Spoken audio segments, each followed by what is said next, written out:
Hello and welcome to my YouTube channel RPN Sharma. Myself Nitin Kumar. Hello friends, हम कर रहे थे RCC का एक बहुत ही इम्पोर्टेंट चैप्टर जिसका नाम था लिमिट स्टेट मेथड। तो हमारे पास जो चैप्टर था लिमिट स्टेट मेथड का था, इसमें हमने 18 पार्ट कंप्लीट कर लिए थे। आज हम करेंगे 19 पार्ट करेंगे। 19th पार्ट में आज हम क्या करने वाले हैं, एक नया टॉपिक स्टार्ट करने वाले हैं इसमें। तो उसका नाम है डबली रीइंफोर्स्ड बीम्स। ठीक है, तो सिंगली रीइंफोर्स्ड बीम के बारे में हमने पढ़ा था, आज हम पढ़ेंगे डबली रीइंफोर्स्ड बीम के बारे में। ठीक है, तो इसके कुछ इंपॉर्टेंट पॉइंट हम पहले देख लेते हैं, उसके बाद हम देखेंगे क्या क्या चीज़ें, इसके फार्मूले वगैरह सब कुछ देखेंगे और इसके बेसिस पे हम न्यूमेरिकल भी स्टडी करेंगे। तो फर्स्ट हमारे पास पॉइंट है, if section dimensions are given and mu is greater than mu limited, provision of singly reinforced section will make the beam over reinforced। ठीक है, तो अगर हमारे पास फर्स्ट पॉइंट ऐसा बता रहा है कि हमारे पास अगर सेक्शन डायमेंशन गिवन है, ठीक है, सेक्शन के डायमेंशन दिए हैं, दैट मीन्स हमारे पास विड्थ दी है, कुछ भी विड्थ दी है और हमारे पास डेप्थ दी है। ठीक है, डेप्थ हमारे पास है, तो उसमें हमारे पास डायमेंशंस गिवन है और हमारे पास एम यू जो है किसके ग्रेटर देन है, एम यू लिमिटेड के। तो एम यू ग्रेटर देन है एम यू लिमिटेड से। ठीक है, तो उस केस में जो प्रोविजन है सिंगली रीइंफोर्स्ड सेक्शन का, will make the beam over reinforced. तो वो जो सिंगली रीइंफोर्स्ड सेक्शन का वो बीम को क्या बना देता है, ओवर रीइंफोर्स्ड बना देता है। सिंगली रीइंफोर्स्ड सेक्शन का जो बीम को बना देता है ओवर reinforced। ठीक है, hence the section dimension need to be modified or higher grade of steel or concrete should be used। ठीक है, तो इस केस में हमें क्या करना है, या तो हमने क्या करना है, सेक्शन के डायमेंशन को मॉडिफाई करना है, जो भी डायमेंशंस हैं उसको हमने क्या करना है, मॉडिफाई करना है। ठीक है, इस केस में हमें या तो सेक्शन के डायमेंशन को मॉडिफाई करना है या तो फिर हायर ग्रेड यूज करना है, स्टील का या फिर कंक्रीट का हमने यूज करना है। ठीक है, इस केस में, किस केस में, जब हमारे पास mu is greater than mu limited हो। ठीक है, mu is greater than mu limited, mu is greater than mu limited होगा, इसका मतलब हो गया कि जो सिंगली रीइंफोर्स्ड सेक्शन है वो ओवर रीइंफोर्स्ड हो जाएगा।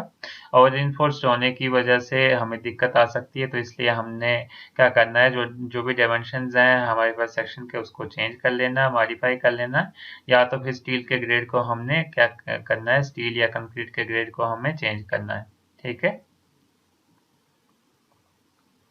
नेक्स्ट इंपॉर्टेंट पॉइंट इसमें है, however if the section dimension can not be modified. अगर मान लो कि सेक्शन के जो डायमेंशन है हम उनको मॉडिफाई नहीं कर सकते, जो लेंथ है सेक्शन की और जो विड्थ है सेक्शन की या डेप्थ जो है उसको हम मॉडिफाई नहीं कर सकते, we need to provide steel on compression side. ठीक है, तो उस केस में हमें क्या जरूरत पड़ती है, कंप्रेशन साइड में स्टील प्रोवाइड करने की, to provide the steel on the compression side. ठीक है, तो कंप्रेशन साइड में उस केस में हमें स्टील प्रोवाइड करने की जरूरत पड़ती है, also so that the neutral axis does not shift downward even by providing steel in tension greater than the AST limited. ठीक है, तो उस केस में हमारे पास क्या हो जाएगा, जो न्यूट्रल एक्सिस होगा वो नीचे शिफ्ट नहीं करेगा, जो न्यूट्रल एक्सिस होगा वो नीचे शिफ्ट नहीं करेगा downward even by providing the steel in tension। ठीक है, even by providing the steel in tension greater than the AST limited। ठीक है, तो even हम जो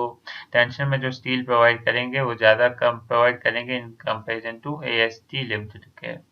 ठीक है, thus we will have to provide doubly reinforced section. ठीक है, तो हमें वहाँ पे प्रोवाइड करना है doubly reinforced section. Doubly reinforced section का मतलब क्या होता है, हम यहाँ पे नीचे देख लेते हैं, इसका भी एक पॉइंट दिया हुआ है, इसको देखने के बाद आपको समझ आ जाएगा। Doubly reinforced section is also used in situation where the reversal of moments are likely to occur। ठीक है, तो डबली रीइंफोर्स हम उस जगह पे भी यूज करते हैं जहाँ पे रिवर्सल ऑफ मोमेंट्स हो। ठीक है, जो मोमेंट्स हमारे पास बार बार लग रही हो किसी चीज पे, और लाइकली टू अकर। एग्जांपल जैसे हम बात करें multi storey frame subject to lateral load. ठीक है, तो जैसे कि हमारे पास इसमें एग्जांपल है multi storey frame subjected to lateral load. ठीक है, तो इस केस में अगर मैं बात करूं डबली रीइंफोर्स्ड सेक्शन की, तो मैं यहाँ पे डबली रीइंफोर्स्ड सेक्शन बना देता हूँ। ये मैं क्रॉस सेक्शन बना देता हूँ बीम का, तो ये रेक्टेंगुलर क्रॉस सेक्शन है, मान लो ये हमारे पास न्यूट्रल एक्सिस है। ठीक है, अभी मैं सिंपल बनाऊंगा, अभी जो भी कॉम्प्लिकेशन है इसमें वो नहीं दिखाऊंगा। अभी मैं खाली आपको दिखाऊंगा कि सिंगली रीइंफोर्स क्या होता है और डबली रीइंफोर्स क्या होता है। ठीक है, तो यहाँ पे मैंने अगर बीम में यहाँ पे नीचे अगर ये हमारे पास रीइंफोर्समेंट है, तो इसको मैं दिखा देता हूँ आपको। ये है area of steel in tension, ठीक है, AST। तो इतना सा मैं आपको दिखाऊंगा इसमें। तो ये हमारे पास है singly reinforced beam, singly reinforced beam section, ठीक है, या सिर्फ हम इसको लिख सकते हैं सिंगली रीइंफोर्स्ड सेक्शन। तो अगर इसी में हमने डबली रीइंफोर्स बनाना हो तो ऐसे ही हम बनाएंगे, सेक्शन ऐसे ही सेम रहेगा। हम क्या करेंगे उसमें रीइंफोर्समेंट, यहाँ पे हमने टेंशन में प्रोवाइड किया है तो ये तो हम प्रोवाइड करेंगे ही, ठीक है। इसमें हम कंप्रेशन में भी रीइंफोर्समेंट प्रोवाइड करेंगे। कितने बार प्रोवाइड करेंगे वो हम बाद में डिस्कस करेंगे, लेकिन हम इसमें दोनों साइड हम इसमें रीइंफोर्समेंट प्रोवाइड करेंगे, दैट मीन्स सरिया प्रोवाइड करेंगे। तो ये हो गया AST और ये हो गया ASC, area of steel in compression, ठीक है। तो ये हमारे पास केस आ गया डबली रीइंफोर्स्ड बीम का, रीइंफोर्स्ड बीम सेक्शन, ठीक है। तो ये है डबली रीइंफोर्स्ड सेक्शन है।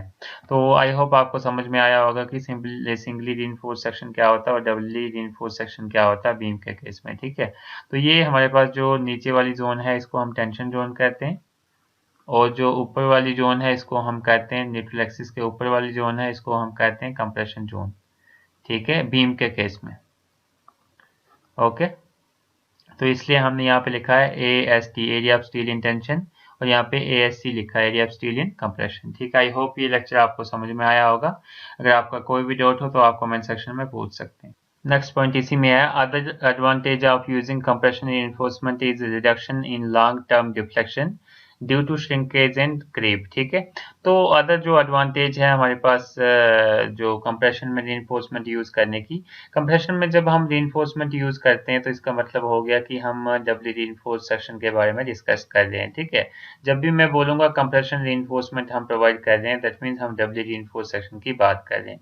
तो इसका और एक एडवांटेज है कि हम इससे क्या कर सकते हैं, reduction in long term deflection, जो लॉन्ग टर्म डिफ्लेक्शन है, लॉन्ग टर्म जो डिफ्लेक्शन होती है बीम्स में, तो उसको हम क्या कर सकते हैं, कम कर सकते हैं due to shrinkage and creep. जो श्रिंकेज और क्रीप की वजह से डिफ्लेक्शन होती है, लॉन्ग टर्म डिफ्लेक्शन मतलब टाइम, बहुत टाइम के बाद जो डिफ्लेक्शन होती है श्रिंकेज एंड क्रीप की वजह से, तो वो भी कम हो जाएगी, ठीक है। किसकी वजह से कम हो जाएगी, कंप्रेशन में रीइंफोर्समेंट प्रोवाइड करने की वजह से, ठीक है।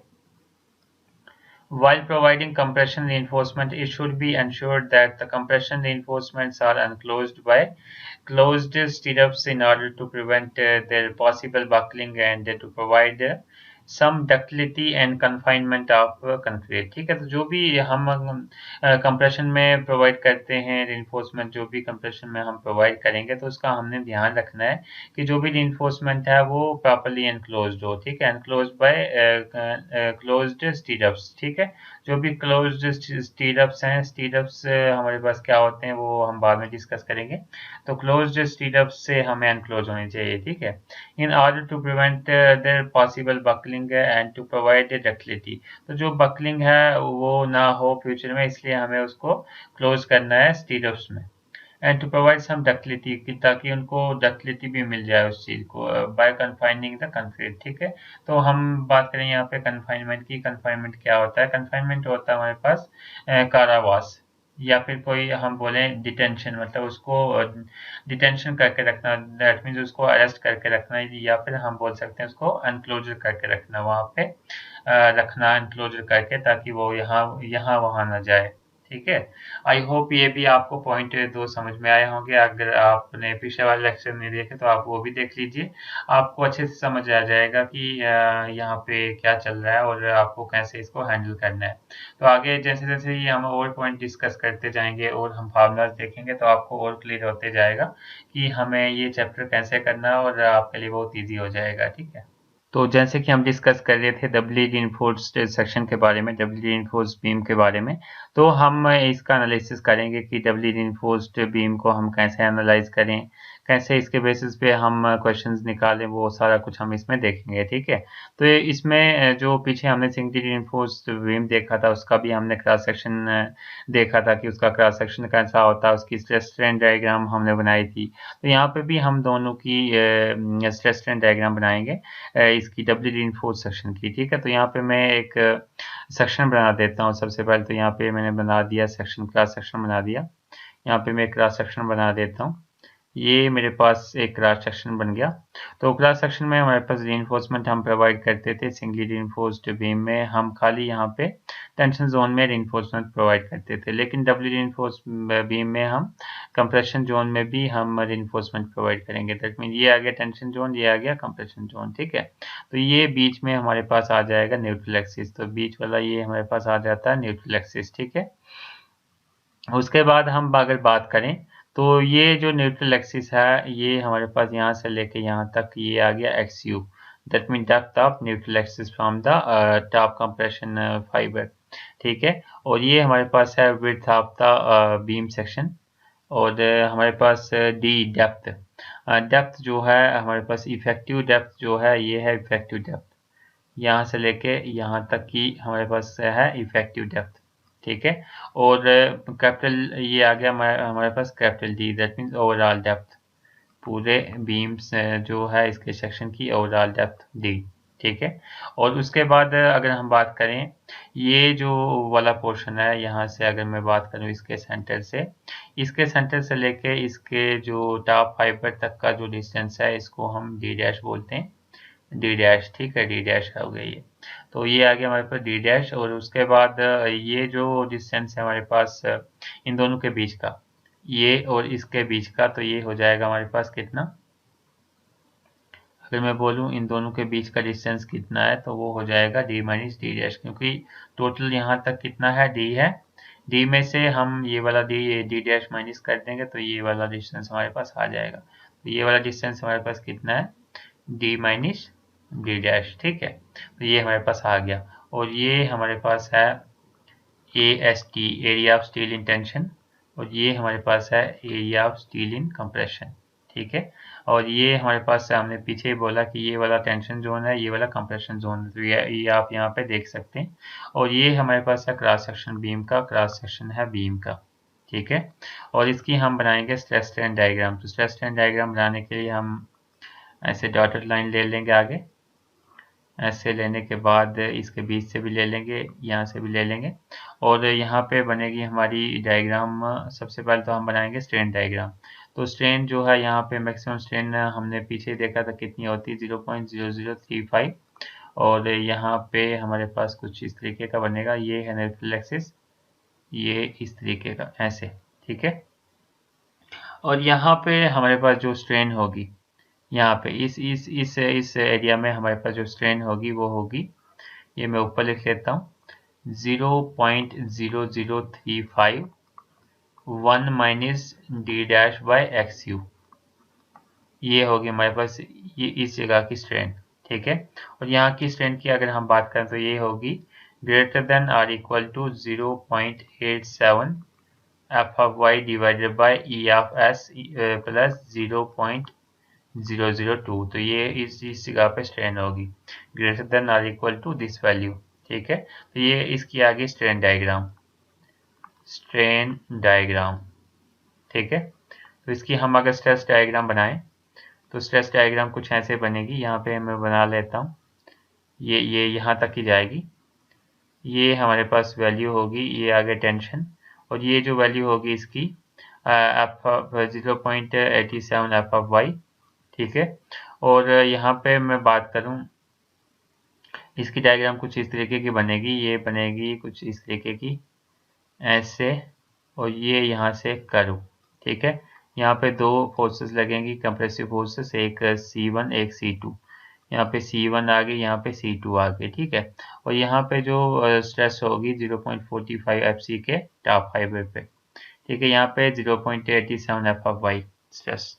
तो ये हमारे पास आ गई स्ट्रेस डायग्राम, ठीक है, स्ट्रेस डायग्राम, ओके।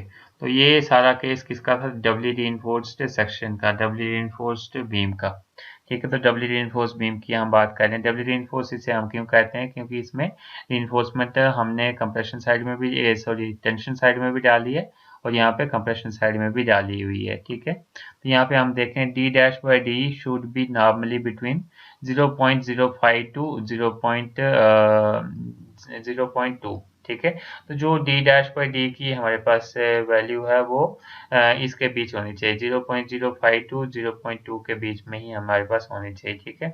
इसका इंपॉर्टेंट पॉइंट हमारे पास डिस्कस करने के लिए, stress in tension steel will generally be 0.87 f y. तो जो टेंशन स्टील में हमारे पास स्ट्रेस होगी वो कितनी होगी, 0.87 एफ.वाई, जो हमने ऊपर डिस्कस की एट अल्टीमेट स्टेज। ठीक है, एट अल्टीमेट स्टेज पे, because we will ensure xu is less than or equal to xu limited। ठीक है।